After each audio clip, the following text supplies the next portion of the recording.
I wrote an article for Harvard Business Review called Promotions Are Not Just About Your Skills, they're about your relationships.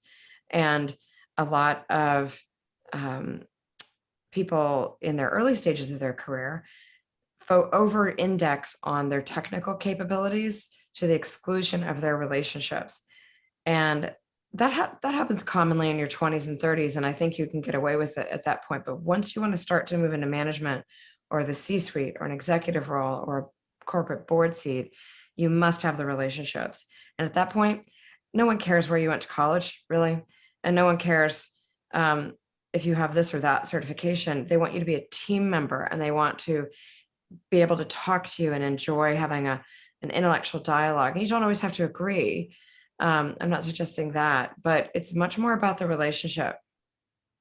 I think that's such a great point, because, I think, yeah, I totally agree. Yeah, at the start of my career, what I thought was just work hard, get my qualifications, and everything else will just follow naturally. But, as we're both aware that, the world is not fair. And unfortunately, you have to go out there, you have to sort of build your brand, you have to create your relationships.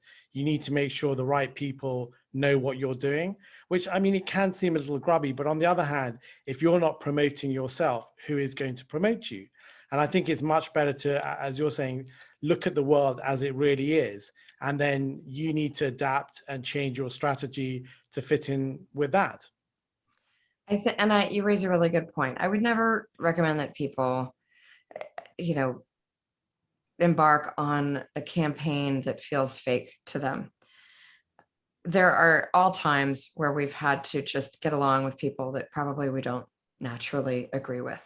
And that's a part of life, especially in corporate life. But find people that you do align with that can be sponsors, join a project team, volunteer to do something outside your work area, build that network by being helpful is the number one way to build it. And then you're not feeling like a taker. You want to build your network before you need it.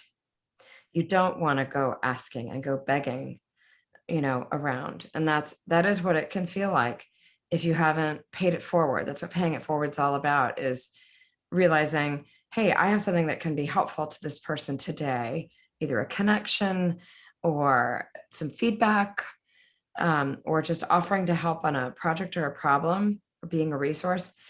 And it's not a one-to-one. I'm not suggesting that you do that because you think, ooh, there'll be a payback someday. But I am telling you that the universe does reward that. And there is a payback, actually. It's what I've told my kids is, I have 2 teenage daughters who are coming up in the world, and they get more coaching from me than they probably want. But I wish I'd had it, though. So they're getting what I wish I'd had. And it's not a one-to-one relationship. Let's say I help you out. You ask me something and I say, absolutely, Harsha, I will make that introduction to you. Someone else somewhere down the line is going to help me that I've never helped. It's just this, I think it's the spirit of giving and how we present. And if you present as someone who's helpful, other people help you back. That's the best way I've been able to figure it out, because it's certainly not a direct science.